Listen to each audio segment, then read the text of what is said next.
Hey everyone, welcome to the conversation. Outspoken Opinionated. Of course, this is your host, Edwin Maya. It's another Thursday here in the Outspoken and Opinionated land. I'm super excited. Again, if you guys aren't following us, we're asking you to go to Facebook. It's a conversation, Outspoken Opinionated. If you aren't following us on Spotify, of course, it's Conversation Outspoken Opinionated. We are on Apple Podcasts, a Conversation Outspoken Opinionated. And of course, we are on YouTube, the Conversation Outspoken Opinionated. Today we have two segments of the show. Of course, we do have Counselor Tiawon Gongloe, who's going to be joining us midway of the show to have a candid conversation about his campaign, what he's doing, why he's aspiring to run for 2023 presidential election in Liberia, and all the great things that he has done and what has led him to this spot. But we're here today, of course, to just have a great conversation. I mean, we are on, this is July. You guys who have been with me for 3.5 seasons, you know that July is LIB Takeover. And so everything we do this month is going to be focused on Liberia. And that is why we're starting the conversation today with Counselor Gongloe. Next week, we're going to be having a conversation with Cllr. Cllr was on season 5, I believe, of Project Runway, but she's going to be here. We're going to have a great conversation. The following week is going to be with Bernice Molba. She runs her own blog. I think she was the first blogger that I ever knew from Liberia who was doing something in the entertainment industry. And so she's going to be here that following week. And then after that, we'll close the month out with some food. We'll be talking about Liberian food with Chef Dominique Talbert, she has her own business. She has her own spices and so many things. But while we're here, let's just have a conversation for those who are watching. If there are questions you have, if there are things you felt that during the entire season, like I said, July ends the season of season 3. We will go to a hiatus for 1 month, and then we'll come back in, of course, in September, and we start our season 4. I'm super excited. I think we're outside. Everybody's going outside. Everybody's outside. So without further ado, let you know that moving on season 4, we will be in the studio. So we will be out of the virtual space. There might be times where we might have conversations with people and we might have to do it in the virtual space. But for now, for season 4, we are moving into the studio. So we will be based in the studio. Our location is going to be changing. And so, it's some exciting things happening for the conversation. I think the villagers are doing extremely well. Shout out to my entire team who make sure that everything works out. But just to check on everybody, make sure everybody's doing good. The podcast is always here. We have conversation that is outspoken and opinionated. And so many things have been happening, just scrolling down, looking at social media and seeing all the things that are happening in Liberia recently. I know it was like last week, a week before. I think it was last week when they had the bicentennial election in Lofa County. And of course, the person, I believe, who was coming on the CDC ticket won, and the person from the UP ticket, and it was just a whole thing going on. So there are a lot of things going on in Liberia. If you guys aren't, we're asking for those who are watching and have no idea what Liberia is. Liberia is this little country on the west coast of Africa that has some amazing people like me and some other amazing people that have come from there. And so we do some amazing things. And Liberians are all over the world. There's so many things we're doing. If you didn't know, there's so many people who have paved so many ways for a lot of us to be here to do the things that we do.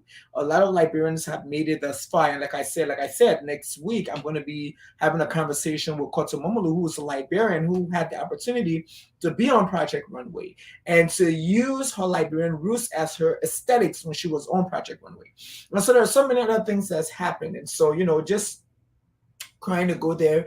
And for all my people out there who love, I've already told you guys, I am a huge reality show junkie. And so for all my people who are out there who watch reality show, you are like me. This is what the show is about, the podcast. Like I said, we are going to be we'll have a conversation before we go. That's the 2 segments today. We have a conversation, like an open conversation. Those who want to send in questions, they're sending questions. Those who want to just, talk, they can send in the text. They can do whatever they want to do. And then we can go from there. Within, I would say, have made up the show, we're going to have our guest who's going to be here today, Counselor Tiawon Gongloe. But yeah, so life has been great. I think the podcast has been doing good. I think we've had ups and downs, but we've been able to do a lot of things moving forward.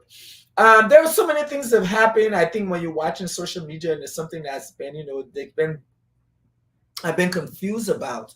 And if anybody is watching and you want to just get on and you want to, you can text and send in a comment and say something. But I think what we've noticed is I think this stigma of people still trying to shame people based on their sexuality is something that is just extremely out of the box. And I think so many people just feel that the only way they can jab you or they can say what they want to say is they have to say something about your sexuality or say something about who you are as a sexual being or whatever like that. And so it's funny because I've been watching certain things, I've been looking at a lot of things. I'm just like, I thought this was 2022 where people have evolved and there's so many things have happened and people are trying to understand why people feel that someone's sexuality or what they do behind closed doors is open for discussion when they haven't given you this space for you to open it for discussion. And so I say that in retrospect because it's just been funny. It's like last month was Pride Month, and so many, everybody part of the LGBTQI family celebrated, love, celebrated who they are as individuals, and celebrated who they are as partners, whoever they are when it comes to whoever they fall in love with. And I think that's something that's extremely important. I'm not sure how much these conversations are being had and how many people, do extend these conversations with their kids or whatever it is. But I think it is what it is. And so, and I think as we move forward, everything that we do and all the things that we say, I think we need to be mindful because, it's 2022 and a lot of things are changing. A lot of things are happening. Let's talk about this whole gun violence thing. I think it's just come to the space where, you are afraid to go outside. You are afraid to do something. You're afraid to even just look around because you don't even know what might happen. And I think for me, what has been so triggering and annoying is the fact that the news commentators will say, what's the person they're trying to figure out what was their motive. And I'm like, why are you trying to figure out what this person's motive was? This person literally decided to come and shoot up people. There is no motive. Then you wanted to be a murderer. And so you killed people. Like this past week in Illinois, there were people there enjoying themselves at a parade. Somebody took the liberty to open fire. And we look at all these things that are happening. Somebody opened fire here. The last time was in Buffalo. Apparently, there was one that was supposed to happen in Virginia. But thank God they were able to, they were able to shut that down because there was a whistleblower who called the police and informed the police of what was going on. And so that's what I'm trying to understand. Why is it that it's okay? What is the context behind this? What is happening for people to think that it is okay for you to shoot people up because you're upset? Apparently there is something relating to 4-7 or 7-4 in some game or whatever it is, and so he bought some rifles, climb up on the rooftop and just shot at people. And then we want to know what is the motive. And I'm trying to understand and find out from these media people what motive, what else can you get? What other motive can it be that this person is a murderer? This person is a murderer, is a psychopath, and they felt that the only way for them to be significant or for people to know who they are is for them to do this. And so I think it's time for us who have these platforms and who can say these things to really bring light on these kinds of situations because it's ridiculous. I think the fact that we literally just left out of COVID. We're not even out of COVID yet, but the fact that we cannot go outside, the fact that you can have gathering at your house, the fact that the kids can go to school and they're now virtual, it's a blessing. And the fact that you have these people out here who's trying to take this blessing away from us, I think it's a problem. And I think that's something that as citizens of this country and people of this nation, we need to take that serious. If you see something suspicious, something doesn't look the way you think it should look, call 911. And if they don't think nothing, they will say it's okay, it's fine, it's not a big deal. But you should always take this opportunity to call, let them know, look, I see something, I see this person with this, and I don't accepted. We know we're not talking about the Karens now. We're not talking about the people who just call the police because they don't like black people being in the neighborhood. They just don't like this. But we're talking about, if you see something like that's legit, like what happened in with Richmond last week, where the person saw something, it didn't look right, they call 911. 911 did the investigation to find out these two guys are planning to go to the Richmond July 4th celebration and shoot people up. And so that is what I'm saying. Let's be vigilant. Let's focus on, let's love each other.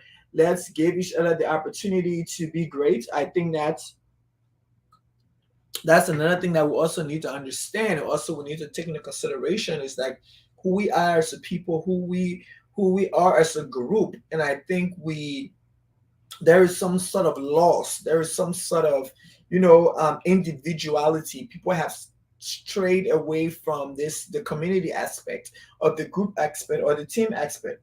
But it's just this whole thing where everybody feels that they just want to, they just want to do their own thing. And so that is where it gets really, really crazy. But I just feel like everybody focus on what they're doing. For those who are coming online, this is the conversation outspoken opinionated. We are having a free talk moment where we're just talking. We have a guest who is coming in the mid-second of the show, but for right now, because this is our last month for the season, we are literally, just trying to build up on more. What is it that you guys want from us? What are the conversations that you want us to talk about? Who are the people that you feel that, hey, this person can be a great guest? And that's something I want you guys to also understand. Most of the people that have come on this platform have been has been recommended by other people, been recommended by somebody who was on the show and say, hey, I think that this person would be great to join the show, so let them join the show. Or somebody watch the show and be like, oh my God, I love the conversation. I know somebody who's a subject matter expert in this. Let the person come and join the show. Let this person be a guest on the show. And I think that's something that we've always tried to do. So, it's this is what we do. And so I told you guys, the first segment is free talk. Those who are sending in questions, I see your questions. I understand what it is. We are going to go directly into our conversation. But without further ado, if you guys haven't heard, I told you guys we have a great guest today, Cllr Gongloe, who is getting ready, who is setting his feet and ready to go straight and get his stuff done in Liberia for 2023. If you haven't heard about him, apparently Liberians call him the Gentle Giant. When I put it on my post, somebody sent me a picture of him with the broom. And I was like, what is the broom? And I said, oh, literally, he uses his broom to sweep corruption out of the government. I was like, oh my God, I have to talk to him. So I'm super excited he's here and he's in the background with his broom. So if you guys are watching, I hope you guys are ready, but this is what we're going to do. So I'm going to bring him into the broadcast. Cllr Gongloe, thank you so much for being here. You're welcome. This is my broom. Here's my broom. I see a broom. I see a broom. This is super, super excited. I really want to appreciate you for doing this. We know you're super busy. There's so many things is going on. So we are just going to jump straight into it. I just give you another platform.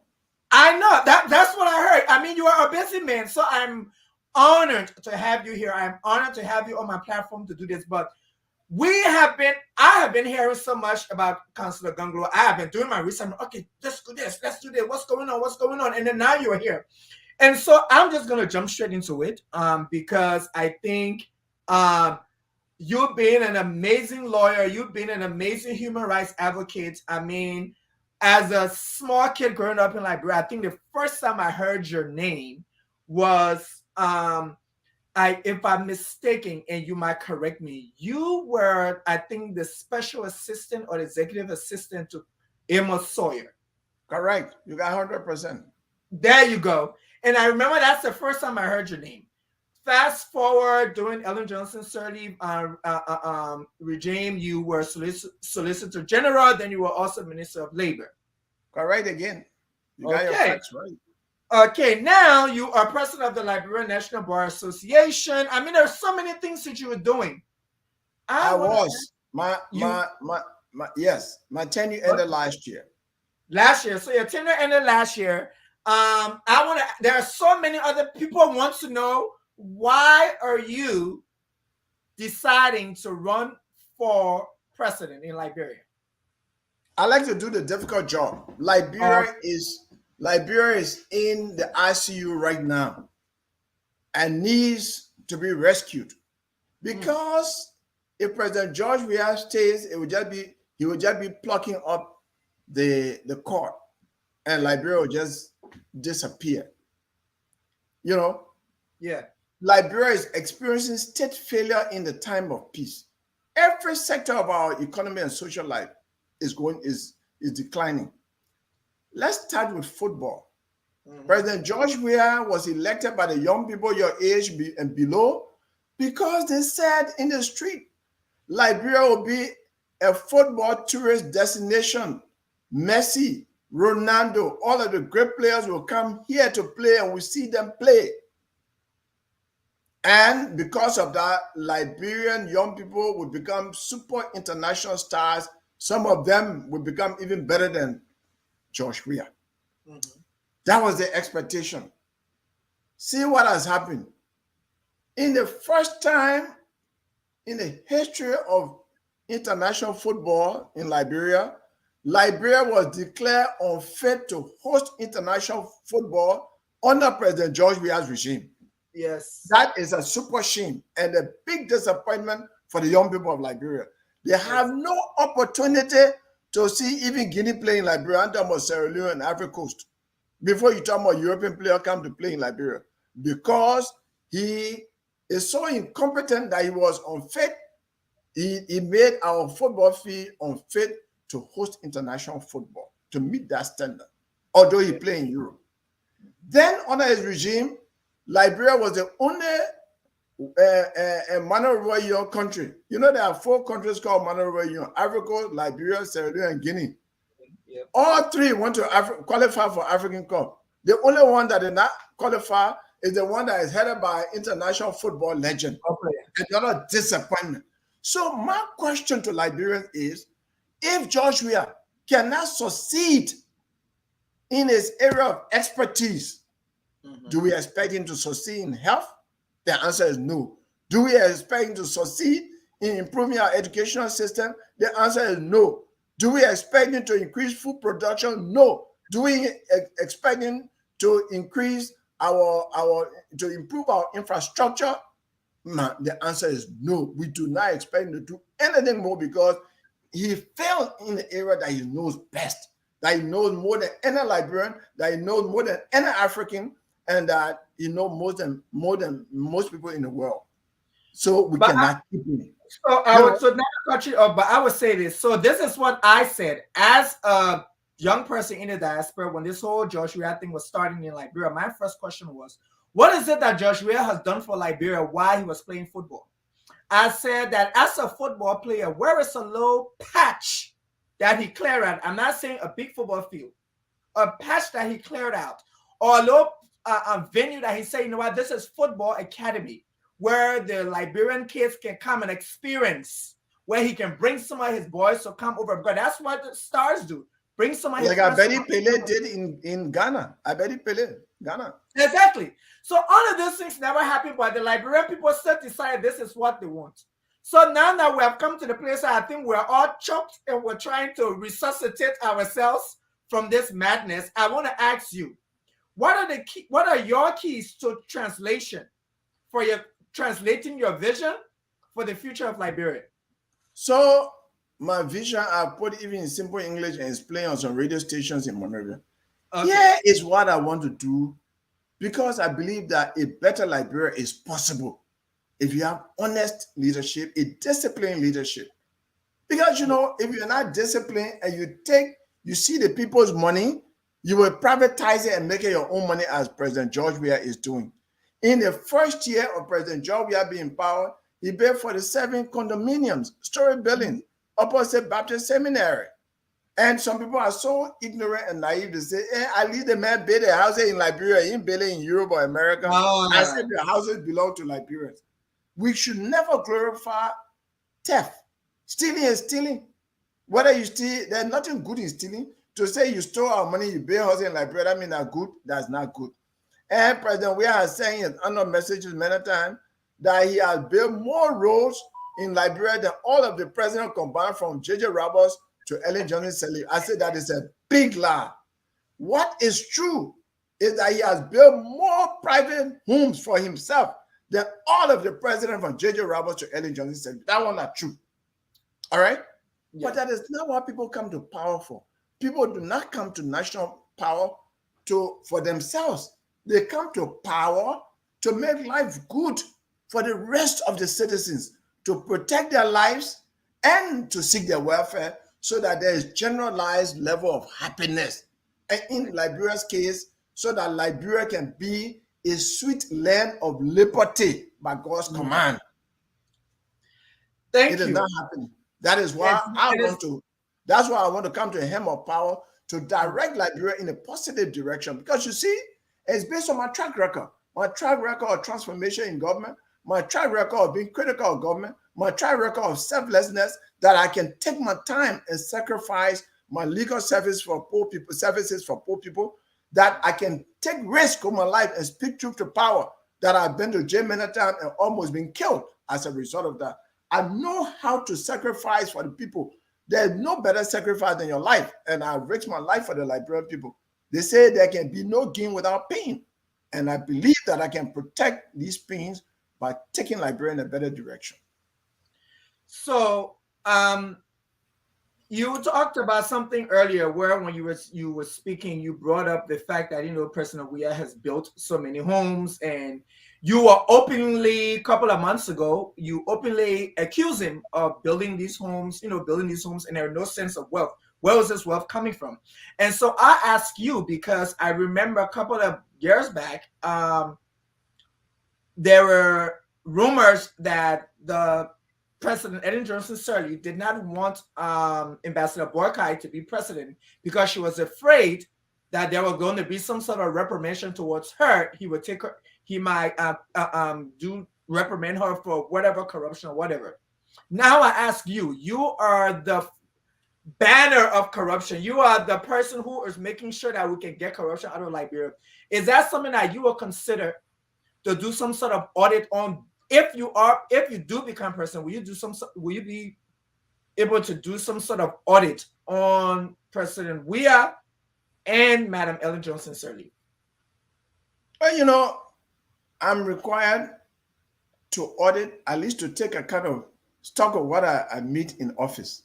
Yes. It's important so that I can measure where I'm coming from. I believe there are audit reports will go by and check the history of leadership. Mm-hmm. But I can say this, we'll do what the law requires. Okay. I'm a lawyer. I'm a law professor. I teach criminal law. And even while in America, I teach every morning. That's the level of discipline I have. I wake up 3 o'clock, some places 4 o'clock. When it's 8 o'clock in the morning at the Louis Arthur Graham School of Law to teach. So I teach criminal law. I teach criminal procedure law. And I also teach human rights law. I know about protection of rights of people. I would not just go after people politically, but I'll go after people legally in the interest of Liberian people. If that needs to be done, that will be done. All right? But I will follow the law because I want to govern by the rule of law. I want all of the laws in Liberia to be fully adhered to and implemented by the government. Evenly, without discrimination, that all persons in Liberia will be subjected to the rule of law. You live in America here. When a senator commits a traffic offense and you committed the same traffic offense that your past speed limit on the road, you get the same quality of ticket, right? Yep. They do not exclude the senator. That is what they call country of rule of law. And that's what I want to do. And I will do it for everybody, including the past administration, everything that the law requires will be done. I will also seek an amendment of the law that says that you cannot hold accountable a past president who are not being impeached. I think that law is not good. Article 61 of the Constitution needs to be amended to make every president that goes to power afraid and conscious of post-administration accountability. So in your 10-point agenda, you specifically outlined that you will be a corruption fighter. Yes. What is your prescription and how do you intend to do this? So the first thing I will do is that I will issue an executive order to make sure that no minister or any official of government interferes with police operation. Because you need the police to do investigation, right? Then I will issue another executive order in the first 100 days to make sure that the judiciary remains independent, that nobody will interfere with it. Then I now come to the president and the ministers. Corruption thrives in secrecy. So the president, me, my asset declaration, my salary, my benefits will be on the executive mansion website. The minister's salary and benefits and asset declaration will be on the executive mansion website. The salaries of all government employees will be on the website because it is that secret. Nobody knows their salary that they can justify and start building 3-4-story building houses in 1 month. Then they say, you don't know my salary. You don't know what assets I have. Although they are secret, the people have a right to know about their government is functionary under Article 15C of the Constitution of Liberia. But here is a check to prevent them from stealing. After every 3 months, GAC will do a lifestyle audit, beginning with the office of the president. They will come, President Gongloe, we see your asset valuation, your salary and everything does not exceed $50,000. How come we saw a house on Dubo Road or even your hometown in Glaze-Zopie is a 5-story building and the estimated cost of that building is $600,000? Where did you get our money from? If I can't answer, I will resign because I have too much shame. But I will not do so because it's so crazy. I will not do so. Because I will not do so, if the auditors come to me and say, your minister of state or your minister of finance, the other minister is building a 5-story building at the value of $300,000, and we ask him and he couldn't explain, I will immediately dismiss that person and turn it over to the Anti-Corruption Commission for further investigation and prosecution. When we do that and 2, 3, 4 ministers are in jail and their assets are retrieved and given back to the state, I think it will serve as a deterrent for those who are in government that want to be corrupt. It will also scare people who are rogues and cannot live without stealing from coming into government and say, me, I don't want to go into government to be disgraced. That man is not easy, man. He's too strict and he's making government unattractive. So government will be unattractive to rogues and it will be attractive to those who want to serve because government is a place to serve and not to steal.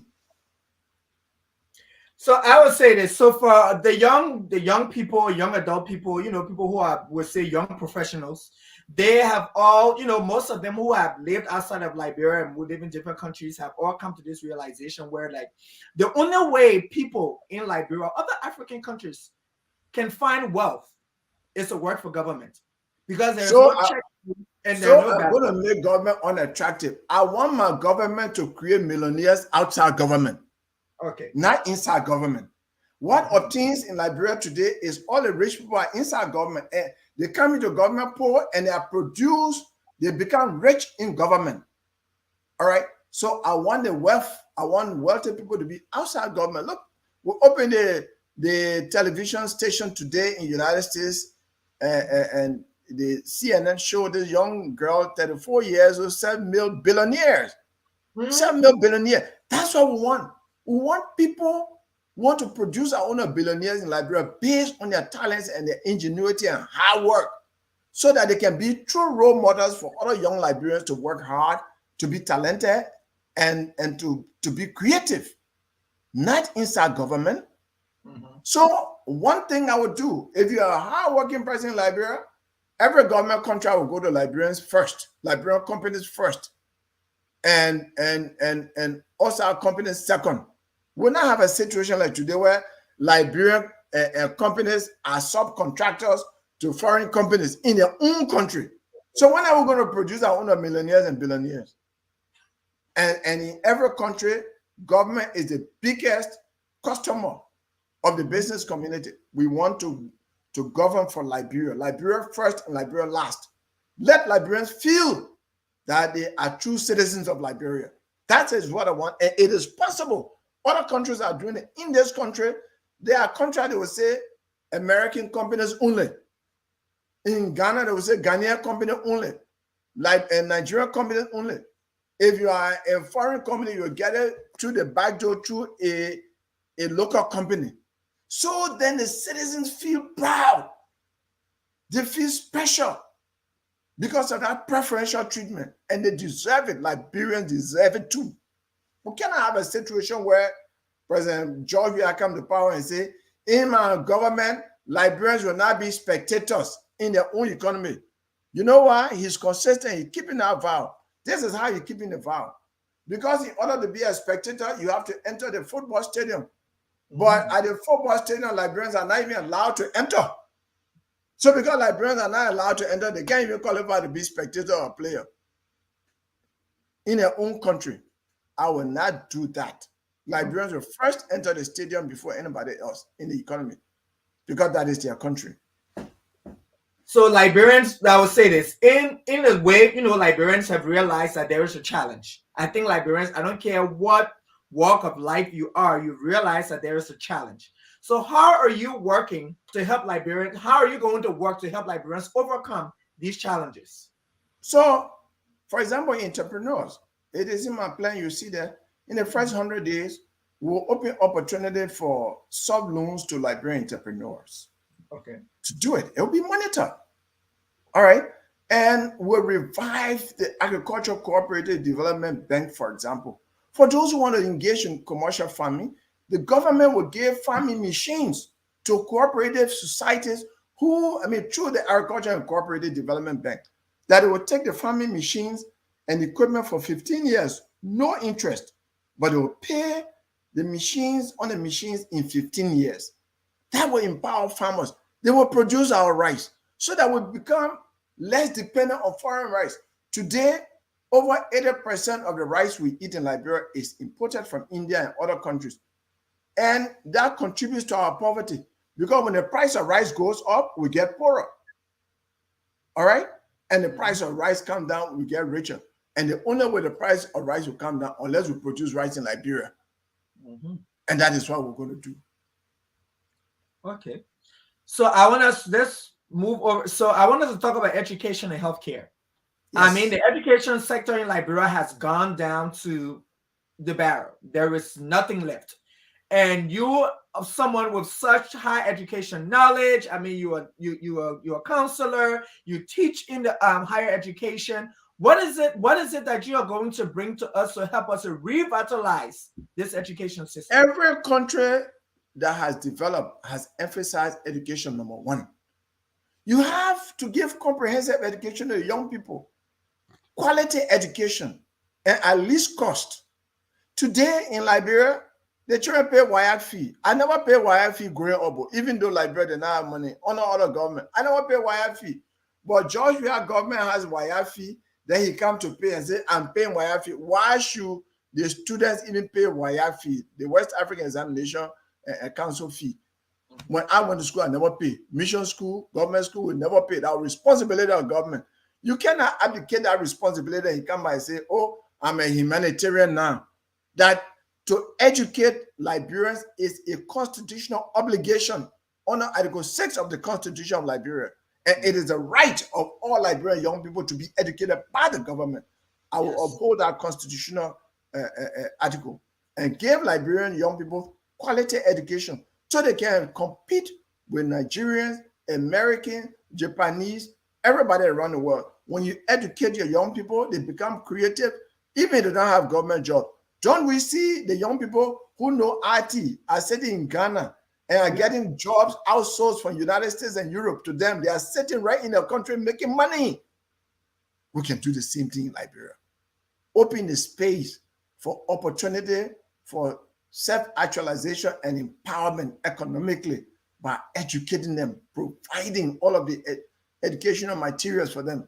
Young people should be exposed to computers. Even at the elementary level. I built an auditorium and library in my village in honor of my father, and I'm trying to put a computer library. I'm speaking, somebody can help the Wilfred Gongloe Educational Foundation. We want to put a solar system there and to put computer way in the village, 200 miles away from Monrovia. It's an elementary school, so that the young people, before leaving, they can see how computer looks like, before they can come to Tapeta or Saclay or Monrovia or Ganta. My friend and brother and client, Henry Costa, I was saying on air, I'm sure he doesn't want me to do it. He did it quietly. Give me 10 computers. I have those computers. Once I find a solar system and put solar power in Glaze up here, the young people will be exposed to computers. We should do that. And that's elementary school. The government should be able to do that for every Liberian child so that they can compete and their self-esteem can go up so they don't feel incompetent and shy, and feel, little among their friends. It shouldn't be Liberia. That's the first independent country in Africa, man. We should take leadership in everything. It is possible. Liberia burns in my soul because I know a better Liberia is possible. There is no nation in Africa as endowed naturally as Liberia. It's evergreen from Cape Mount to Cape Palmas. The rain falls. We have great soil. You eat mango, you eat plum, you drop the seed on the ground, it grows by itself. You don't even plant it. And you say that, and it's very important because as somebody and I were having a conversation, I'm like, people be talking about normal days. I don't know normal days. I don't know when people say normal. I'm like, what do you mean normal days? The days that Liberia, there have never been any normal day. Liberia has not reached its full potential. Liberia has not reached its full potential. Every time you have a small minority like today enjoying, and their children will say it's normal. Normal days, exactly. Today, for George Weah and his people in government, that glorious normal day they are enjoying. When the poor people are complaining, they're like, "Are you poor living in Liberia? We are enjoying." Don't you see an official of George, a technical assistant of George Weah government? I think the fellow works at the marshal. Sometime he did this year. You may have watched it on Facebook. Where the man watches his girlfriend car with beer. Oh yeah, you did. Yeah. Yeah. It's insane in a country where people are looking for a cup of rice to eat, and you both live here. You can tell me, young man, 3, 4, 5 years ago, the people that used to beg you from Liberia was smaller. Today has increased. Every day people are calling. Now. To the extent that people are scared to touch their phone. Yeah, you just turn your phone off and that's it, because you can't help anybody. But the young people, I think the young adults, young professionals are the people who really, really now are working on these elections. They want to see capable people go in. And so they're engaging. Like for me and my friends, I know we're engaging. We want to know, okay, who are this person? Who is this person? But we see the same old faces. And now that we see somebody who's kind of different from the same old faces, I ask you, what is it that your platform is going to do to keep the young adults engaged through this until 2023 election? I'm a teacher and I like to be with young people because their minds are so fertile. And when you engage young people, you learn from them. They are the future. In fact, they are the foundation. They made a wrong choice with George Weah and say, oh, he's younger and let's go with him. And he failed them. They didn't look at his track record. Look at my track record. I operate one of the better law firms in Monrovia. It's been there since 2011. Before that, I used to operate a legal consultant from 1994 to 2002. I had an institution going. George Weah opened a uniform store on Rana and Broad Street intersection. It collapsed. He opened junior professional football team. It collapsed. He opened, old timers nightclub. It collapsed. He opened King's Event. It collapsed. For somebody who had not kept anything, on what basis did they like him? They just populate him. They will like the ball. They say the ball has the country at heart. Mm-hmm. There was nothing to examine, his ability. Worst case, he has never worked in government, even as a cadet. Mm-hmm. And when giving a big position, when he went in the Senate, he had no clue. Talk with the senator who were in the Senate, no clue. Then right after that, he gave him presidency. And he gave him presidency. And as an international footballer, he was always managed from the age of 20. He had never even paid for his own rent. Pay his own rent, serve in the room he rented. He was always managed. Everything was done by his manager. So as soon as the young people elected him and made him president, he employed Nathaniel Magay, the Minister of State, as a manager. He's the de facto president of Liberia. What is that? We cannot have that to continue. Mm-hmm. So we look at that and we we want to know. There, you have been also vocal about having a war crimes court being established in Liberia to bring perpetrators to justice. And I ask you, what you about with this 2023 election? If you do become president, is this something that you're going to tackle immediately? You know, my views, one of the assets I have is consistency. My views on Liberia does not change. So, but for the sake of the question you asked, my views are consistent. And I told you, I cannot say I will govern by rule of law and implement the laws of Liberia and say, but this other law here, I will not touch it. Once the legislature sets up the tribunal, it will be an obligation on the executive, headed by me, to enforce the law. All right? But more than that, it is a non-issue these days. Why? Because I know in 2017, the presidential contenders that were contending that year, only one person said he was for war crime tribunal, that was Benin Yuri. All the other people said, oh, restorative justice, we just want reconciliation. But there cannot be reconciliation when one group of people are victims and hurting and one group of people are perpetrators, and the perpetrators are not admitting and telling the victims that they are sorry. And then you say there can be reconciliation. It's not possible. Yeah. You know, there can be restoration of peace and unity. It's not possible. For example, if my stomach is full and you are hungry, you and I can't have the same conversation. Nope. Because you are looking for something to eat, and I'm probably looking for champagne or beer or something to drink. And you are saying, I'm just looking for a spoon of rice to eat. Our conversation will be different. So this goes to governance issue. We have to address the abuses of the past. We have to do it. Tomorrow, one of the I think it's tomorrow, yes, one of the leading lawyers in Liberia, Councillor Arthur Johnson, is launching a book tomorrow that is focusing on calling for war crimes tribunal. Wow. Right? So there's unanimity of views on it. There are just very few people in the country associated with the perpetrators who are opposed to it. But Councillor Arthur Johnson is launching a book tomorrow, and I'll buy copies of the book, and maybe if you give me your email address, I say I'll promise you one. When I go back to Liberia, I'll buy and send it to you, man.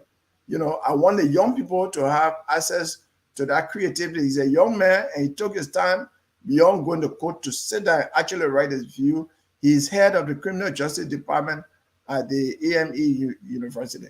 And I really laud him for that. So there's something we have to do. We have to put closure to our past so that the country can move on.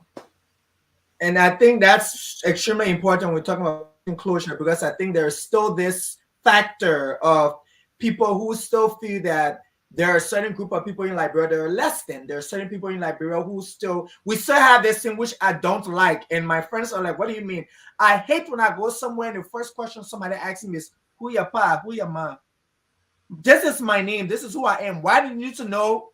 And then you like treat that differently based on who that your parents are. And I don't like it. And so I stay away a lot of times from Liberian gatherings because I don't want to be vocal and let them know that no, you don't need to. I faced that situation when I was at the University of Liberia. I went with my late friend.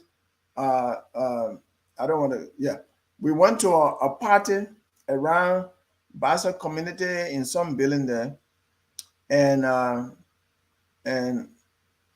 you know, we used to call him Smitty, and he said.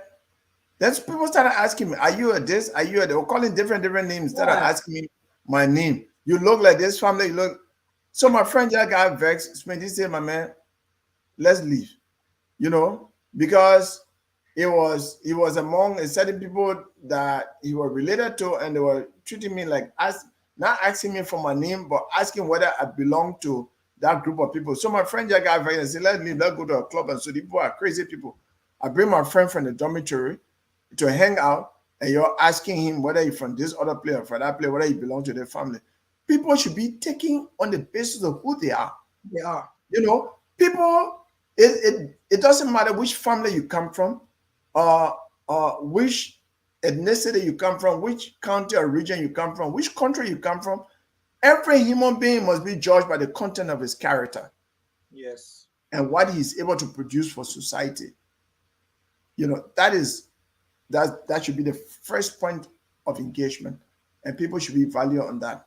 Because you are not responsible for the family you come from, or the ethnicity or tribe or color or whatever you come from. Those are things that you are not responsible for, but you are responsible for your conduct. And that is what people should be, you know, judged by. I agree with you. But these are all issues of leadership. You need a president who will be a project manager for leading reconciliation and genuine unity and better direction for the country, so that people don't look like today in Rwanda. I've been to Rwanda twice, and I've asked taxi drivers, are you a Hutu or Tutsi? And the taxi driver, each of them will say, I'm a Rwandese. I speak Rwanda, and that's what I said, boy, you got Tutsi, and he said, I'm a Rwandese. Because Paul Kagame is leading the process of taking that thing away, so that all citizens of Rwanda see themselves as Rwandese and not as Tutsis or Hutus, because he knows what that did to their country. There were 3 genocides, and the third one was the worst. So that's leadership. He is leading that direction. So we need a leader.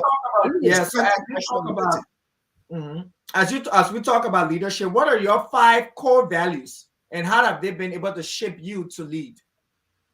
You know, simplicity and being humble, respect.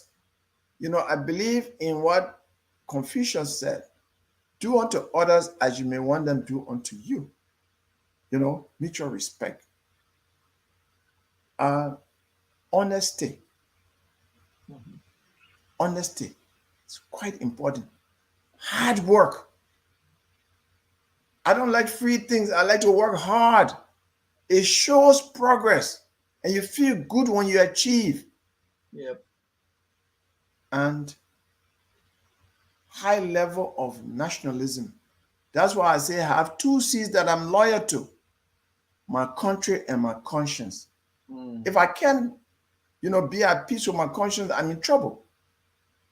Look, young man, 1990, I was here living in peace. I was at Columbia University doing human rights advocacy course.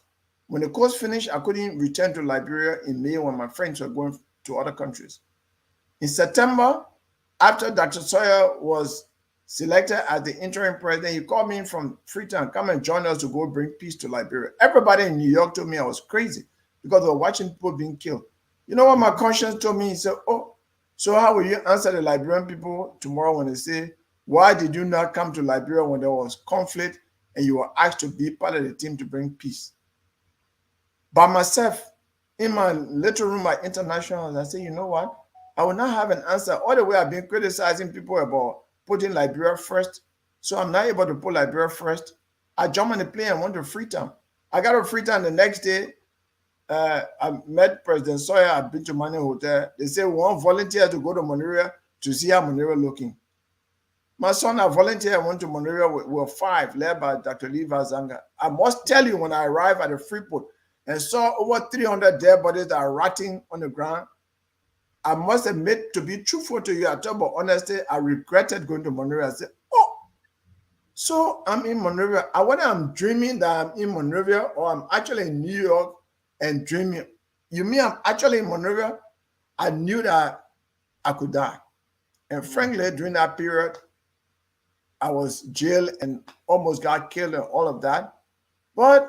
And all of my family people are behind the line. If I had been killed and somebody had told my mother and father behind the line in Nimba that I was killed in Monrovia, they would have told the person, you lie. All would know our son is in Monrovia. I mean, it's in the United States. Yeah. That's a risk I took.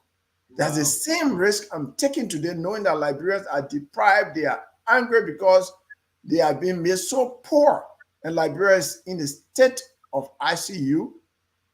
What do I have as resources to come when they want solution today? But it's a critical thing that somebody has to do. That is the responsibility. I like to do tough things. That's the responsibility I want to take for my country. And I feel that when I'm 90 years old, my conscience will tell me you did well for your country. So I just want to ask you if you have any comments on the recent by-elections in Lufa County. Well, you know, I'm not on the ground, but I've heard various comments. I've heard that there were results from Vahun or so that showed that there were different numbers. Mm-hmm. I've also heard that the poll watchers signed the results that were brought. I've also heard that in some areas there were not poll watchers for the Unity Party. So I'm hearing different things from the ground. But that shows that the Elections Commission has to do much better.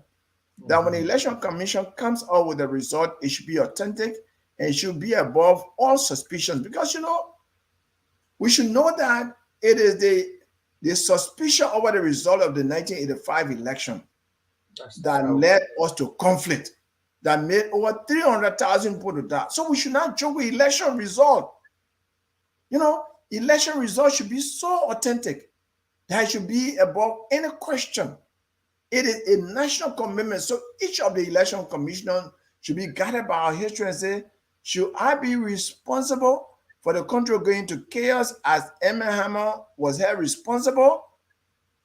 You know, so we need to do much better than that. And as we move towards 2023, I plead with the Elections Commission. I plead with all the political parties who want to be on the same, all the actors will be on the same wavelength to make sure that the election is organized in a fair, transparent, and impartial manner, that the results will truly reflect the intentions of the voters on election day. Because that is the first condition for maintenance of peace in our country. Yeah. No president has presided over fraudulent election and survived. Yes, I'm a student of history. In 1871, President Ijero was removed because he failed to hold election, and then he was corrupt. Then in 1927, Charles D.B. King had election, Liberia, my son. He said there were 15,000 registered voters. Charles D.B. Election Commission announced that Charles D.B. King won by 243,000 votes. How can 243,000 come out of 15,000? And he said, and the Election Commission said the losing party, TJR Ford, got 9,000 votes. So 9,000 plus 243,000, you're talking about 252,000 out of 15,000. It is in the Guinness Book of Record as the most rigged election in world history. Wow. Made in Liberia. Made in Liberia can be good. We have to make a better made in Liberia. Yeah.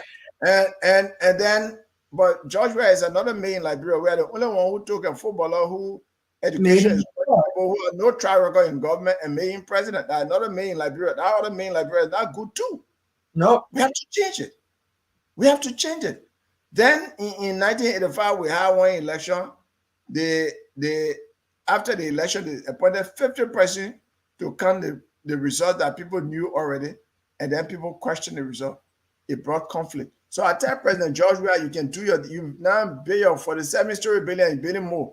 Don't play over election, because no president play with election and survive. In Charles D.B. King case, he was removed from power. He and vice president were removed from power. And Joe did not end his first term. So he will not play with election in his own best interest. Yep. And so as we move to 2023, I ask you, what is it that, do you have any final message for Liberians everywhere, those who are watching, those who might go and watch? My message to Liberians is everyone should register when the voter registration comes. Everyone should register. We don't want war in our country. We don't want anything that will undermine peace and stability in our country. The Constitution provides a good way under Article 1 of the Constitution that says power resides in the people and they can alter their government consistent with the Constitution. Constitution says on election day, go and vote properly for a new president. Let's do that. Don't go on your farm. Don't stay away. go and vote on election day and vote for Councillor Gongloe for a better country, because the situation we are in is so bad. And what sets me apart, that question you didn't ask, what sets me apart from all the other candidates is I have always been prepared to die for Liberia.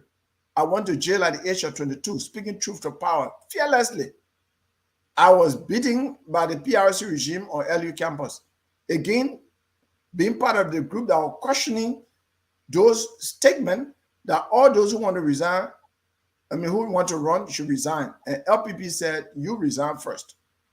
And then under Taylor, I was standing up for the journalists and for advocates like you, providing space for people to speak truth to power. And I was speaking truth to power myself. I was tortured. I was severely tortured one night, and the next day I couldn't walk. I spent 7 days in the hospital. My kidneys were damaged for Liberia. There is nobody, including the president in power, that can say that they have sacrificed anything for Liberia. I have done so. I have always been prepared to die for Liberia. I'm living by God's grace, and I want to correct the record of Liberia and make Liberia a country that will truly become a sweet land of liberty by God's command for ourselves, our children, and our great-grandchildren. Well, Councillor Gongloe, thank you so much for being here. Thank you so much for taking this opportunity. To the people who are watching, I say if you can go to www.gongloeforliberia.com. You can go in there. There is a form that you can fill out. You can participate. You can donate. You can send an email to teamgongloe@gmail.com. You can call. They have a phone number. I have them out here. Let's support Councillor Gongloe. I think this is great. And I know me and my team, we're going to support you. We're going to do whatever we can do in our power. I know we're still struggling on the dual citizenship, but we'll do what we can do to make sure. This leadership will provide you dual citizenship because you will be trusted and you will have dual citizenship without any element of exclusion. It takes a trusted leadership to do what is right for Liberia, because Liberia cannot triumph on exclusion by any degree. Yes. So next time you should play my music. I'm not a millionaire, but I can make it happen. I need to get that music. And you should have put the broom, because where's the broom? I know you have the broom. This is the broom. The magic broom that will sweep corruption from the governors of Liberia so that Liberia can be a sweet land of liberty. Yes, and people need to see that broom. They need to see the broom. This is the same broom I was sweeping the Temple of Justice, Capital Building, and Finance Ministry, and the Central Bank with. Now the broom, somebody sent me a picture. They sent me the picture with you and the broom. They're like, "This is the person you're gonna have." I say, "Yep." That a dream, that a broom here, or that a broom. But thank you so much, Councillor. We appreciate it. We support you. We are here for you, and we will make sure that this thing works and it happens, and we'll bring that to Liberia. Thank you so much for being with us. Okay, bye. All right. Well, everybody, you had it. That was Councillor Tiawon Gongloe, who's running for president in Liberia 2023. If you didn't get any message, you can go back and watch it again. This was amazing. Guys, I tell you, this is the conversation. And this conversation was real. And I want you guys to go out there, like I said, gongloeforliberia.com. You can email teamgongloe@gmail.com. You go to the website, you see everything about the counselor. You get his platform, you get all the works that he's done. It even gave you a track record of what he has done. They tell you things about his education and everything. Go out there, let's get educated. Let's know the people who are running forward to lead us so we can be able to be good constituents. So I ask you guys, thank you guys for joining, for watching. And we'll ask you if you come back next week, it's going to be a great show. So I say, from me to you, this was the conversation. It was outspoken, it was opinionated, and we had a great conversation with the Councillor Gongloe. So I ask you, until we see you next week, you all have a great time. If you aren't following us, go to YouTube, The Conversation Outspoken Opinionated. We are on podcasts, on Apple Podcasts, and also Spotify, The Conversation Outspoken Opinionated. Of course, on Facebook, The Conversation Outspoken Opinionated. Until I see you next week, you guys have a great